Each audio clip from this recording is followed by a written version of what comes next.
চলে এলাম বাচ্চা বড় সকলের পছন্দের ক্রিসমাস স্পেশাল রোজ কুকিজের রেসিপি নিয়ে। নমস্কার বন্ধুরা, অপালার রান্নাঘরে সকলকে স্বাগত জানাই। ভিডিওটা সম্পূর্ণ দেখার অনুরোধ রইল, আর ভালো লাগলে আমার চ্যানেলটাকে সাবস্ক্রাইব করে আমার পাশে থাকার অনুরোধ রইল। তাহলে চলুন।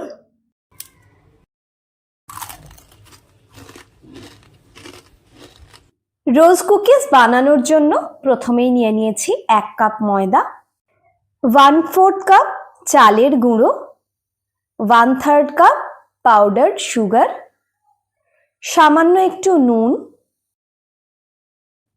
ওজনগুলো আমি এখানে সব মেনশন করে দিয়েছি, একটু দেখে নেবেন।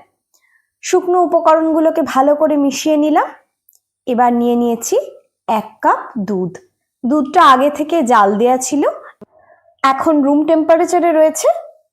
আমি সেই দুধটাই অল্প অল্প করে এই ময়দা, চালের গুঁড়ো আর চিনির মধ্যে দিয়ে মিশিয়ে নিচ্ছি। 1 কাপ দুধ পুরোটাই এখানে লেগে গিয়েছে। তারপরে আরো একটু দুধ আমি নিয়ে নিয়েছি। শেষ পর্যন্ত কতটা দুধ লাগলো সেটা আমি এখানে কাপের মাপের সঙ্গে গ্রামে কতটা হচ্ছে সেটাও মেনশন করে দিয়েছি। একটা চামচের সাহায্যে কনসিস্টেন্সিটা একটু দেখে নিচ্ছি। চামচটা যাতে কোট হয় সেটা আমাকে দেখে নিতে হবে। এখন যেরকম কনসিস্টেন্সি আছে এটা কিন্তু এখনো একটু বেশি ঘন রয়েছে, তাই আরো একটুখানি দুধ এর মধ্যে আমি দিয়ে দিলাম। এইবারে কিন্তু কনসিস্টেন্সিটা মোটামুটি ঠিক আছে। এবার এর মধ্যে আমি 1 টেবিল চামচ রিফাইন্ড অয়েল দিয়ে দিলাম। তেলটাকেও ভালোভাবে মিশিয়ে নিলাম। এবার একটা মিষ্টি গন্ধের জন্য আমি এখানে ভ্যানিলা এসেন্স ব্যবহার করেছি। 5-6 ফোঁটা ভ্যানিলা এসেন্স আমি এর মধ্যে দিয়ে দিয়েছি। এসেন্সটাকেও ভালোভাবে মিশিয়ে নিলাম। দেখে আশা করি বুঝতে পারছেন ব্যাটারের কনসিস্টেন্সিটা কেমন হয়েছে। আমি আরো একবার একটা চামচের সাহায্যে আপনাদেরকে চেক করে দেখিয়ে দিচ্ছি। এবার কিন্তু কনসিস্টেন্সিটা একদম পারফেক্ট রয়েছে। গ্যাসের ফ্লেম অন করে দিলাম। একটা কড়াই নিয়ে নিয়েছি, তার মধ্যে আমি নিয়ে নিচ্ছি পরিমাণ মতন রিফাইন্ড অয়েল। মিডিয়াম ফ্লেমে তেলটাকে ভালোভাবে গরম করে নিচ্ছি। একটা রোজ কুকিজ মোল্ড নিয়ে নিয়েছি।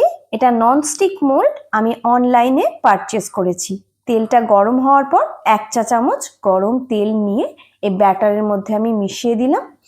এতে কুকিজটা বানানোর সময় মোল্ডের গা থেকে ব্যাটারটা ছাড়তে একটু অসুবিধা হয় না।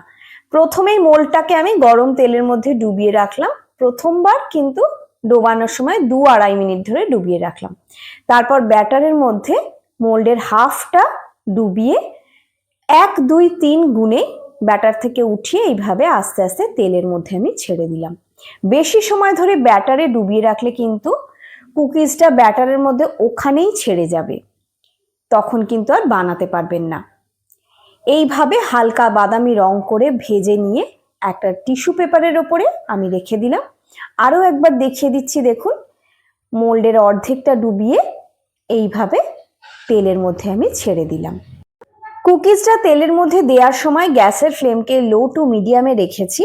যদি দেখেন খুব তাড়াতাড়ি কুকিজটার রং এসে যাচ্ছে, তখন গ্যাসের ফ্লেমটাকে কমিয়ে একদম লোতে করে দেবেন, কারণ বেশি তাড়াতাড়ি রং এসে গেলে কিন্তু কুকিজটা ভালোভাবে ভাজা হবে না, অথচ কালারটা খুব গাঢ় হয়ে যাবে, সেটাও আবার দেখতে ভালো লাগবে না।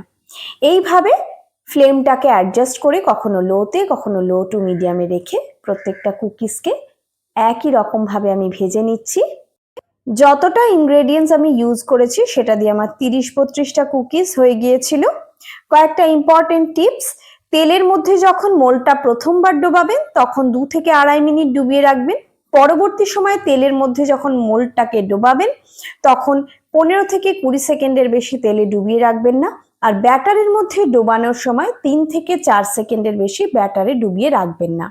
যেভাবে বললাম সেভাবে করলে প্রথমবারেই কিন্তু আপনারাও একদম পারফেক্টলি রোজ কুকিজ বানিয়ে নিতে পারবেন। সবাই ভালো থাকবেন। নমস্কার।